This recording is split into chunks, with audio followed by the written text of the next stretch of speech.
자, 우리 책 101페이지 5장 이렇게 살펴보면 말초신경의 손상과 평가의 원리라고 이야기를 하고요. 이게 이제 우리가 여러분들이 지금까지 학교를 다니면서 신경이 손상되면 어떤 변화가 나타나는가에 대해서 어떻게 들어본 적이 있을지 없을지 좀 긴가민가한데 이제 그 내용을 좀 다룰 겁니다. 도대체 손상되면 어떤 변화가 나타나는가? 그랬을 때 우선은 변화를 알기 위해서 이렇게 손상을 갖다 분류하는 방식이 있어요. 얼마나 다쳤는지 안 다쳤는지. 그다음에 그 다치는 것 때문에 신경이 변성되는 거 이렇게 두 가지를 이제 수업을 해볼 생각입니다. 들어가기 전에 여러분들이 용어 정리, 이렇게 단어를 모르는 것들이 있을 것 같아서 제가 단어를 먼저 좀 이야기해 봤는데 한번 이렇게 살펴보자면 일단 신경이 손상됩니다. 근데 이제 완전히 끊어졌다라고 생각을 해볼게요. 뭐 이렇게 칼에 베었다, 아니면 교통사고로 골절을 당했는데 뼈가 부러지면서 신경을 찢어버렸다. 이런 것들입니다. 근데 말초신경입니다. 중추신경 아니고요. 말초신경이 끊어지고 나면 이 끊어진 게 그대로 가만히 있지 않습니다. 우리 보면 상처가 벌어지게 되면 사람들이 이제 이렇게 몸을 뭔가 이렇게 다쳤을 때 피부가 상처가 생기면은 염증 반응을 통해서 그 죽은 세포를 제거하고 그리고 다시 재생이 일어나잖아요. 그런 것처럼 신경도 끊어지면 이게 염증 반응처럼 사라지는 그게 나타납니다. 그랬을 때 그게 사라진다라는 걸 표현할 때 신경이 변성되었다라는 단어를 씁니다. 이게 변성. 이게 신경의 변성입니다. 근데 신경의 변성의 종류는 저렇게 세 가지가 있습니다. 뒤에 변성 붙이면 돼요. 왈러 변성, 역행 변성, 연접 횡단 변성이라고 얘기하고요. 자, 신경이 변성되어서 일단은 없어졌습니다. 이제 염증 반응이 사라졌어요. 그렇게 되면은 신경에 붙어 있던 근육은 탈신경근으로 바뀌겠죠. 탈신경근으로 바뀌고 나면 근육 같은 경우에는 전기로 자극을 줬을 때 정상 지배근과 달리 변성 반응이 나옵니다. 이거는 근육의 변성이에요. 근육이 바뀌기 시작하는 겁니다. 그것도 근육의 변성. 이게 수축 반응이 달라져요. 그 다음에 시간이 더 지나게 되면 근육이 완전히 변성되는 상태가 됩니다. 얘는 더 이상 전기 자극에 수축을 하지 않는 전기 흥분도가 사라졌을 때 근육의 변성이라고 표현해요. 단어 변성이라는 것들이 이렇게 쓰이고 있구나라고 이해를 하고 한번 내용으로 들어가 보겠습니다.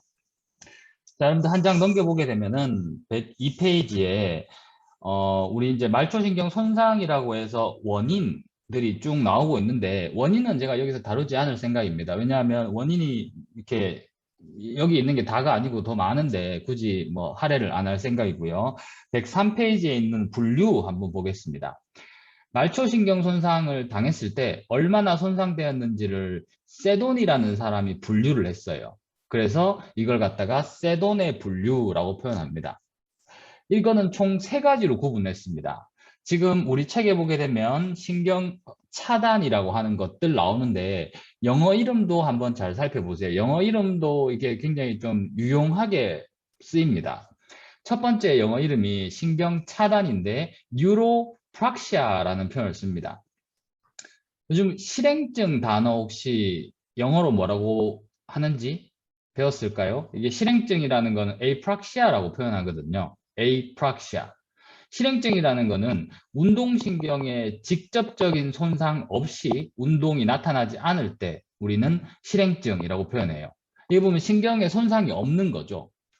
지금 보면 그 프락시아라고 하는 게 여기도 붙어 있어요. 뉴로프락시아. 이게 무슨 의미냐? 신경에 직접적인 손상은 없습니다. 근데 신경이 차단되어져 있는 상태, 이럴 때입니다. 우리 이거 경험해 본 적 있어요. 언제냐? 여러분들 이제 턱을 괴고 있다거나 다리를 꼬고 있다가 딱 풀면 갑자기 손끝이 찌릿할 때 있죠, 보면. 아니면 뭐 다리를 풀었다가 내면 찌릿할 때 있습니다. 그게 찌릿하다는 그 느낌이 뭐냐면 신경에 뭔가 이상이 있다는 겁니다. 오랫동안 눌렸을 때 주로 이런 뉴로프락시아 현상들이 나타나거든요. 예, 그래서 우리 이미 경험을 해본 적이 있을 거고요. 그 다음에 이제 두 번째 나오는 게 엑소노토메시스라는 단어를 씁니다. 오늘. 엑손, 우리 뭔지 알죠? 신경세포에 있을 때 핵이 있고 축삭이 있고 덴드라이트가 있고, 덴드라이트 한글로 뭔지 기억이 잘 안 나는데 여기 세 가지로 구분할 때 그 가운데 있는 길을 갖다가 우리는 엑손이라고 얘기합니다. 토메시스, 트메시스라고 하는 그 단어는 언제 쓰이냐면은 잘렸을 때, 절단당했을 때 씁니다. 그래서 엑소노토메시스 같은 경우에는 엑손이 잘린 겁니다. 엑손이 잘린 거. 그 다음에 뉴로토메시스 같은 경우에는 우리 말초신경 생각해 보면은 가운데 엑손이 있고 그 바깥에 슈반셀이 쌓여져 있잖아요. 그랬을 때 슈반셀까지 몽탕 다 잘렸을 때 이거는 신경이 잘렸다고 해서 뉴로토메시스 이렇게 구분을 합니다. 그래서 이렇게 큰 세 가지 분류를 놓고 우리 한번 하나씩 공부를 해봅시다. 첫 번째 나오는 게 이렇게 뉴로 에이프락시아라고 하는 것들입니다. 그래서 신경 차단이라고 얘기하고요. 여기에는 여러 가지 단어들이 되게 많이 붙어 있거든요. 우리 교재를 살펴봐도 있는데 우리 교재에 없는 내용도 있기도 합니다. 여러분들 이렇게 잘 뭐 캡처를 하든 나중에 뭐 유튜브로 캡처를 하든 해놨다가 정리할 때 꼭 추가로 잘 적어주기를 바랍니다. 우선은 뉴로에프락시아 같은 경우에는 손상이 크지 않죠. 잠깐 눌리는 정도니까 병변, 뭔가 아프다라는 느낌 혹은 마비되는 느낌이 굉장히 국소적으로 나타납니다. 그래서 병변이 특정 구역에 독립적으로 나타나게 되고요. 그 다음에 보면 에프락시아잖아요. 실질적인 손상이 없습니다. 그래서 축삭과 슈반세포의 손상이 없다. 이거는 연속성이 상실되지 않는다라는 표현으로도 씁니다. 실제로 데미지가 없다라는 겁니다. 손상이 없으니까 아까 우리 앞에서 변성 봤잖아요. 손상이 없으니까 신경은 변성되지 않습니다. 염증 반응이 일어날 게 없죠, 보면. 근데 그 중에서 왈레리안 디제너레이션이 없음이라는 게 왈러 변성이 없다라는 표현입니다. 변성되지 않는다. 그리고 신경이 변성되지 않으니까 당연히 근육도 변성 반응이 안 나옵니다. 그래서 전기 진단 시 신경도 비변성 반응이고 근육도 비변성 반응이 나타난다라고 얘기하고요. 원인을 제거하면 빠르게 회복합니다. 굉장히 회복이 빠르다라고 볼 수 있습니다. 이게 나중에 국시에서 이렇게 나와요. 저기 지금 보여지는 문구들을 여러분들한테 문제로 보여줍니다. 이게 무엇을 뜻하는가를 찾으세요라고 나와요. 그래서 신경 차단이다, 뉴로 에프락시아다, 이거 찾는 문제들이 나오고 있으니까 문제 은행에도 들어가 있으니까 이건 여러분들이 꼭 기억을 해주기를 바랍니다. 자, 그 다음에 이제 한 장 넘겨보면은 104페이지 2번입니다. 축삭 절단이고요. 엑소노트메시스라고 영어로 표현합니다. 여기에는 축삭이 잘렸다는 말이 있잖아요. 그것처럼 축삭이 손상당한 겁니다. 그런데 축삭만 손상되었지 겉에 쌓여있는 슈반세포는 잘리지 않았습니다. 여기까지 해두고요. 이게 이제 딱 잘리게 되면은 3, 4일 후에 손상 부위로부터 먼 쪽, 몸의 디스탈 파트 쪽으로 신경 전도가 사라지게 됩니다. 왜 이런 현상들이 나타나냐면 탁 잘렸을 때는 예를 들어서 잘린 부분이 굉장히 국소적이 굉장히 작아요. 그랬을 때 왜 엑손이 잘릴 정도면 굉장히 작습니다. 근데 이게 변성 반응이 나오기 때문에 한 칸이 사라집니다. 그래서 즉시보다는 3, 4일 이후에 뭔가 손상이 더 심한 것처럼 이런 현상들이 나타나요. 이게 죽은 세포 제거 과정을 거치게 되는 거죠. 그런 변성이 나타나는데 이게 변성이 신경을 따라서 쭉 다 변성되는 게 아니고 한 낭비의 결절까지만 변성이 됩니다. 낭비의 결절이라는 거 여러분들 밑에 사진 제가 넣어놨습니다. 보면 하나의 슈반세포 요 덩어리를 갖다가 하나의 낭비의 결절이라고 표현합니다. 슈반세포 그래서 보면 저 사이사이로 정상적으로 말초신경이 이렇게 전도될 때는 도약 전도를 한다라는 거 우리 배웠잖아요. 보면 점프 하는데 그게 보면 슈반세포 한 덩어리를 점프 하는 거거든요. 그럴 때 얘는 변성 반응 나타납니다. 손상이 됐기 때문에. 근데 하지만 슈반셀이 살아있기 때문에 그 한 칸까지만 변성이 나타난다 이고요. 그 다음에 신경이 회복 가능합니다. 이건 회복이 잘 돼요. 그랬을 때 회복되는 속도가 재생되는 속도를 뜻합니다. 1에서 4mm per day 정도. 그러니까 하루에 1에서 4mm 정도 자라는 겁니다. 이거 엄청 빨리 자라는 거예요. 여러분들 키로 한번 생각해 보세요. 10일이면 내 키가 10cm에서 40cm가 크는 겁니다. 1cm에서 4cm가 크는 거예요. 10일이면. 그러면 석 달 정도 해서 100일이면은 10cm에서 40cm가 자라나는 겁니다. 이게 신경이라는 건 엄청난 회복력을 갖고 있는 거죠. 우리 말초신경 같은 경우에는. 그래서 말초신경 손상 환자들은 생각보다 회복이 잘 됩니다. 잘 돼요. 그 다음에 신경전도 반응이 상실됩니다. 당연하죠. 신경이 끊어졌으니까 이때는 반응이 상실된다라고 얘기합니다. 그러면 근육에는 어떤 현상이 나타나느냐? 이렇게 축삭절단 정도면은 우리 말초신경이 하나의 근육으로 하나만 가는 게 아니잖아요. 우리 운동 단위, 모터 유닛 공부한 것처럼 한 근육에는 여러 가지의 말초신경들이 동시에 이렇게 지배를 하고 있습니다. 근데 뭐 한두 개 잘려봐야 이 근육이 몽탕 다 마비가 벌어지진 않을 겁니다.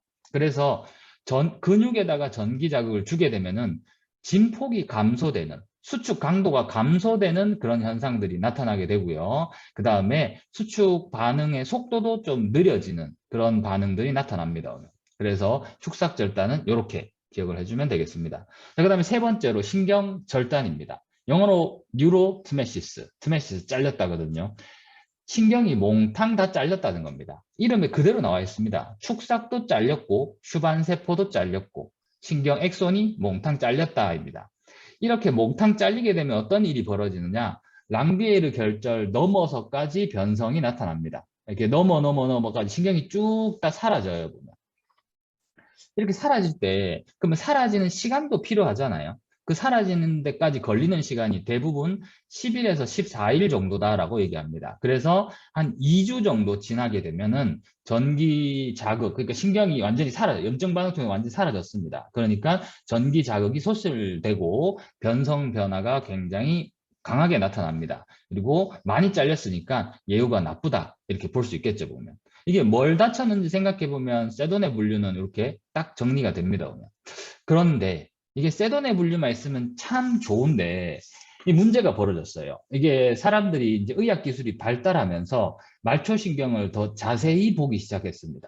근데 자세히 보게 되니까 이 말초신경이 막들이 그러니까 구조물이 축삭과 슈반세포만 있는 게 아니다라는 걸 알았어요. 이게 엑손 한 가닥 한 가닥만 보자면 그게 다인데 실제로 말초신경은 이렇게 생겨 있습니다. 한번 살펴볼게요. 지금 밑에 보면은 이렇게 척수에서 내려가는 스파이널 널브 왼쪽 편 사진을 이렇게 보게 되면 저 하나 굵은 다발이 내려가죠. 저 굵은 다발이 우리가 이름 붙이기를 뭔가 이렇게 사이아틱 널브, 얼라 널브, 라디알 널브 이런 게 널브들입니다. 근데 그 널브가 저렇게 지나가는데 저거를 잘라가지고 현미경으로 확대해 보니까 오른쪽 동그라미처럼 저 사이에는 가닥가닥들이 굉장히 여러 개가 뭉쳐져 있는 파시클이 있고 그 파시클이 여러 개가 붙어 있어서 하나의 널브를 구성하고 있다는 걸 사람이 밝혀냅니다. 그러다 보니까 이거에 이제 쌓여있는 막에 대한 이름을 붙이기 시작했죠. 보면. 영어 이름으로 먼저 한번 살펴보겠습니다. 왼쪽 그 가운데, 사진의 가운데 제가 빨간색 네모 박스 쳤을 때 에피뉴리움이라는 게 있습니다. 영어 접두어로 에피라는 말은 가장 바깥이라는 말이에요.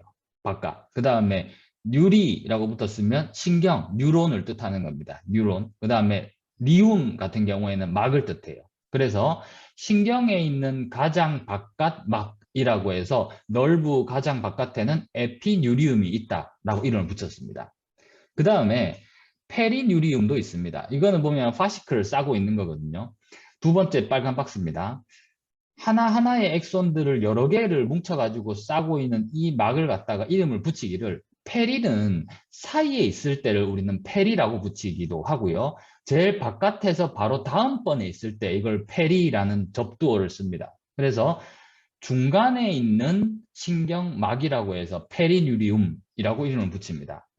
그 다음에 빨간색 세 번째 같은 경우에는 그렇게 페리뉴리움에 쌓여있는 이 굵은 가닥 하나 이 덩어리 하나 여러 개의 엑손이 쌓여 있는 겁니다. 이걸 갖다가 신경초라고 하는 파시클이라는 이름도 갖다 붙이기도 하고요. 그 다음에 이제 가장 마지막입니다. 엑손 한 가닥을 싸고 있는 가장 마지막 막이니까 이거를 엔도라는 이름을 붙였습니다. 마지막을 싸고 있는 거니까. 그래서 엔도뉴리움이라고 적었습니다. 이렇게 해부학 구조를 알았으면 여러분들 요거는 제가 뒤로 넘어가서 다시 한번 여러분들이 요 이름들을 어딘가 좀 귀퉁이에 적어두기 바랍니다. 이거는 여러분들 알고 있어야 돼요. 엔도뉴리움은 신경섬유막이라는 한글을 쓰고 있고 페리뉴리움은 신경다발막, 에피뉴리움은 신경바깥막 이란 이름을 쓰고 있다라는 겁니다. 제가 설명한 순서랑은 이불로 반대로 적어봤습니다. 엔도뉴리움은 엑손 한 가닥을 싸고 있는 거, 페리뉴리움은 엑손들이 여러 개가 뭉쳐 있는 걸 갖다가 싸고 있는 거. 그래서 이 싸고 있는 거를 파시클, 신경속이라고 하고요. 신경속, 파시클을 여러 개가 뭉쳐 있어서 우리는 이걸 하나의 널브다라고 표현하게 되는데 이 널브를 싸고 있는 막이 에피뉴리움, 박각막 이렇게 생각을 해주면 되겠습니다. 이렇게 놓고 보니까 세돈의 분류가 좋지 않아요.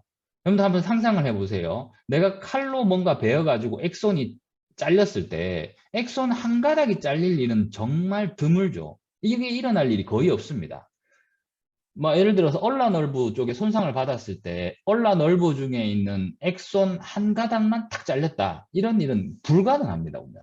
그러다 보니까 세돈의 분류가 엑손 하나로 보기에는 잘 분류를 해놨는데 임상적으로 맞지 않는 겁니다. 그래서 썬더랜드라는 사람이 이 해부학 구조에 맞춰서 다시 한번 분류를 합니다. 말초신경이 다쳤을 때는 이렇게 5가지로 분류하자라고 해서 여러분들 104페이지에 보면 썬더랜드라는 사람이 또 분류를 해서 5가지로 나오게 됩니다. 우리 교재로 보자면은 105페이지에 표 5.2번에 이렇게 세돈의 분류가 잘 정리가 되어져 있고요. 한 장 넘겨보면은 106페이지 표 5.3번에 썬더랜드의 분류가 이렇게 잘 정리되어져 있습니다. 이랬을 때 일단은 여러분들 머릿속에 중요한 개념은 제가 저렇게 적어놨습니다. 1도 손상 같은 경우에는 한글로 신경실행증이라고 얘기하거든요. 이거 보면 아까 전에 나왔던 거죠. 뉴로에이프락시아. 똑같은 단어를 씁니다. 근데 뒤에 보면은 축삭, 협착증, 악태증, 절단증, 단열증을 쓰는데 요새 이 단어 거의 안 써요. 그냥 1도에서 5도 이렇게 숫자로 표현합니다. 숫자만 기억해 두면 뭐 국시 푸는 데는 큰 어려움은 없는 것 같습니다. 그래서 저도 이제 1도, 2도 숫자로 얘기할게요. 1도 같은 경우에는 그냥 눌린 겁니다. 그러니까 실질적인 손상은 없어요. 아까 전에 설명한 거 똑같고요. 2도 손상 같은 경우에는 축삭만 손상을 받은 겁니다. 축삭이 탁 잘렸다. 하지만 그 슈반세포는 살아있겠죠. 그 다음에 3도 같은 경우에는 엔도뉴리움이 잘린 겁니다. 그러니까 엑손 한 가닥이 탁 잘린 겁니다. 엑손 한 가닥이 잘렸다. 그 다음에 4도 손상 같은 경우에는 신경다발막이 잘렸다. 에피뉴리움이 잘렸다. 그래서 하나의 파시클 덩어리가 끊어져 버렸다. 그 다음에 5도 손상 같은 경우에는 에피뉴리움, 가장 바깥에 싸고 있는 널브 자체가 몽탕 다 끊어졌다라고 해서 5도 손상이라고 나타납니다. 그럼 이건 뭐 당연하겠죠. 가장 예후가 나쁜 거는 5도 손상이 될 거고요. 그 다음에 예후가 가장 좋은 건 1도 손상이 될 겁니다. 그렇게 놓고 봤을 때 여러분들 책 106페이지에 나오는 표 5.3번을 이렇게 살펴보게 되자면 이런 것들이 나오거든요. 이렇게 이렇게 신경전도, 축삭, 신경초, 섬유막, 다발막, 박감막 뭐 이런 이름들이 나오는데 여기 보면은 지금 아까 전에 썼던 이름하고 조금 용어가 달라요. 보면. 이게 혼용해서 쓰고 있다 보니까 이게 이렇게 좀 용어가 다릅니다. 자, 아까 전에 제가 이렇게 영어로 있는 거 적어보라 그랬잖아요. 다시 한번 저렇게 추가로 적어보세요. 에피뉴리움, 페리뉴리움, 엔도뉴리움 있을 때 신경 섬유막이 엔도뉴리움입니다. 다발막이 페리뉴리움입니다. 박간막이 에피뉴리움입니다. 저런 용어도 여러분들 한번 좀 적어가지고 또 이렇게 같이 혼용해서 쓰거든요. 그래서 저는 그냥 잘 영어로 그냥 알고 이렇게 암기해 둔 게 임상에서는 훨씬 편하게 쓸 수 있는데 임상에 당연히 영어 씁니다. 근데 국시에서는 저 두 용어들이 막 이렇게 섞여서 나오니까. 자, 그러면 우리 여기 표 한번 정리를 다시 한번 봅시다. 1도 손상, 1급 손상이 되게 되면 실제 구조물이 끊어진 건 하나도 없습니다. 지금 구조물들 보면은 건재, 완전이라고 얘기합니다. 근데 신경전도는 조금 차단되었으니까 손상이 받았어요. 근데 하지만 구조물은 하나도 안 다쳤습니다. 2도 손상 같은 경우에는 신경전도는 차단되고요. 축삭만 끊어졌어요. 그 밑으로는 건재. 3급, 3도 같은 경우에는 신경초, 파시클 끊어집니다. 왜냐하면 신경섬유막이 끊어진 거니까. 그래서 단절. 4도 손상 같은 경우에는 신경다발막까지 끊어지는데 이게 이제 중요한 거는 박간막은 약간 손상, 일부 살아있는 정도. 4도라고 표현하고요. 5도 손상 같은 경우에는 다 끊어진 거 이렇게 여러분들이 기억을 해주면 되겠습니다. 이건 그냥 암기 싸움이에요. 근데 이렇게 되어 있는 것들 중에 예를 들어서 4도 손상 같은 경우에 조금 애매하죠. 이런 거 문제 내면 학생들이 잘 틀립니다. 왜냐하면 바깥막까지 손상이 되었다, 안 되었다 이렇게만 외워두면 4도 손상 문제는 틀려요. 일부 손상까지도 신경 써서 외워줘야 됩니다. 큰 개념은 아까 이거 보여준 것처럼 막이 손상받았다 이렇게 기억을 해두면 좋겠지만 아까 전에 4도 같은 경우에는 표에 나오는 바깥막 같은 경우에가 일부 손상이다 혹은 건재일 때도 4도라고 하기도 한다라는 걸로 기억을 좀 해주기 바랍니다. 자, 그 다음에 이제는 우리 책으로 봤을 때 106페이지 2번 개념입니다. 신경이 다치면 변성되는데 변성의 종류가 무엇인가에 대해서 세 가지 공부를 해볼 텐데 우선은 이렇게 그림으로 한번 봅시다. 위에 있는 신경은 멀쩡한 신경입니다. 그랬을 때 신경이 손상을 받아요. 신경이 잘렸습니다. 잘리게 되면 밑에 그림처럼 잘린 부분에서 이게 점점점 점으로 변하듯이 사라지는 그런 현상들이 나타납니다. 왼쪽 아래 거 첫 번째 그림 보게 되면. 근데 여러분들 생각하기에 잘렸을 때 셀 바디 쪽에 붙어 있는 쪽이 영양 공급을 잘 받을 것인가? 아니면은 셀 바디, 핵에서 먼 쪽으로 덴드라이트 쪽에 영양 공급을 잘 받을 것인가를 생각해 보면 셀 바디 쪽에 훨씬 더 영양 공급이 계속 유지가 될 거예요. 자극도 계속 전달될 거고. 그러니까 하나의 액선을 놓고 보자면은 셀 쪽이 머리에 해당되고 덴드라이트가 다리에 해당됩니다. 그러면 잘렸을 때 디스탈 파트, 먼 쪽으로 사라지게 되는 거가 일반적인 현상이겠죠. 그래서 신경이 잘렸을 때는 주로 왈러 변성이 된다라고 이야기합니다. 그러면서 문구로는 이렇게 정리합니다. 왈러 변성 같은 경우에 우리 지금 거기 1번 왈러 변성 나오잖아요. 둘째 줄에 나오는 영어 이름도 잘 기억해 두세요. 왈러리안 디제너레이션이라고 해서 뭐 임상에서 정말 이렇게 자주 씁니다. 왈러리안 디제너레이션. 쉽게 설명하자면 잘린 부분, 절단부에서 디스탈 파트, 덴드라이트 쪽으로 변성된다. 이걸 왈러 변성이라고 얘기합니다. 그 다음에 역행 변성도 있어요. 역행 변성 같은 경우에는 절단부, 잘린 쪽에서부터 출발해가지고 오히려 셀 바디 쪽으로 변성되는 경우도 있습니다. 근데 흔치는 않아요, 보면. 대부분 그렇게 말초신경은 왈러 변성이 나타나지만 역행 변성이 나타난다라고 얘기하고요. 그 다음에 이제 가장 심각한 거는 세포 하나가, 신경세포가 다 죽는 거예요. 한 가닥이 다 죽어버렸습니다. 그러면 이게 한 가닥이 죽은 데서 끝나는 게 아니고 그 다음 신경세포까지도 파괴가 일어나는 경우 굉장히 손상이 강한 거죠. 그랬을 때 연접 횡단 변성이다 라는 표현을 씁니다. 시냅스를 넘어서. 시냅스는 뭔지 알죠? 신경이 만나는 거. 그래서 시냅스를 넘어가는 거. 연접 횡단 변성. 이렇게 세 가지가 있다라고 봐주면 되겠습니다.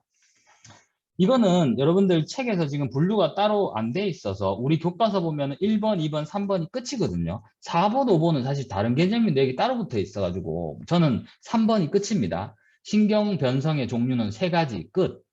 4번에 나온 개념은 국시에서 정말 좋아하는 개념입니다. 아까 전에 보면 신경이 얼마나 빨리 회복하는가에 대한 속도 개념인데 이 우리 책 거기 107페이지 4번에 신경의 재생률 회복 둘째 줄 1에서 4mm per day. 이건 뭐 이렇게 정말 이렇게 국시에서도 여러 번 나왔어요. 잘 나옵니다.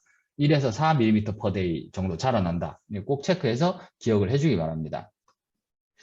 자, 그러면 이게 임상적으로 어떻게 쓰일 건가?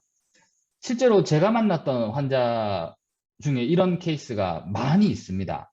교통사고로 인해서 앵클의 도지플렉션이 마비되는 환자들이 진짜 많이 있어요. 왜냐하면 교통사고, 여러분 횡단보도 길을 걸어갑니다. 그러면 자동차, 승용차가 저를 쾅 박았어요. 세게 박든 작게 박든 생각해보면 부딪히는 부위는 범퍼일 겁니다. 자동차의 범퍼. 내가 서 있는 상태에서 내 몸의 옆면을 박아버리게 되면 범퍼의 위치는 어디쯤 되느냐? 무릎 바로 밑에예요. 피블라 헤드 있는 데입니다. 헤드 있는데. 그러면 피블라 헤드 그 뒤로 뭐가 지나가느냐? 이게 페로니알 널브가 지나가는 거예요.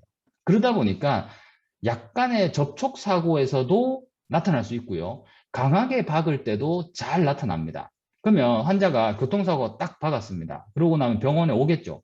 병원에 왔는데 뭐 이렇게 그 뭐 드라마나 영화 같은 데 보면 사람들이 교통사고 나면 목 잡고 내리잖아요. 그거는 자동차 대 자동차 부딪혔을 때 그렇게 내립니다. 근데 보행자 대 차가 부딪혔을 때 보행자 TA가 발생되면은 멀쩡한 것 같은데 갑자기 발목이 안 올라와요. 이게 드디어 뭐냐? 말초신경 손상입니다. 그러면 그 환자 왔을 때 우리는 뭘 생각해야 되냐? 저는 저렇게 세 가지 텀으로 분류해서 환자를 관찰해 봐야 된다라고 이야기합니다. 왜냐하면 우리 앞에서 배웠잖아요. 말초신경이 처음에 꽝 박았습니다. 그러면 이게 손상을 받은 직후에 신경의 염증 반응으로 인해서 신경이 사라지는 디제너레이션, 변성이 시작된 거지 완전히 안 사라졌어요. 그러니까 다치고 하루 때는 그래도 발목이 조금 까딱까딱 하는 것 같아요. 이게 좀 움직입니다. 뭐 MMT로 따지자면 뭐 한 푸어 마이너스 까딱 듭니다. 근데 이게 하루에서 시간이 지날수록 점점 완전 마비로 바뀌어요. 나중에는 발목 올려 그러니까 하나도 안 올라갑니다. 그러면 사람이 생각하겠죠. 이 개념을 모르는 사람은 이거 내가 치료 잘못했나? 이 사람 왜 더 나빠지지? 막 이렇게 생각하는데 그럴 필요 없다는 겁니다.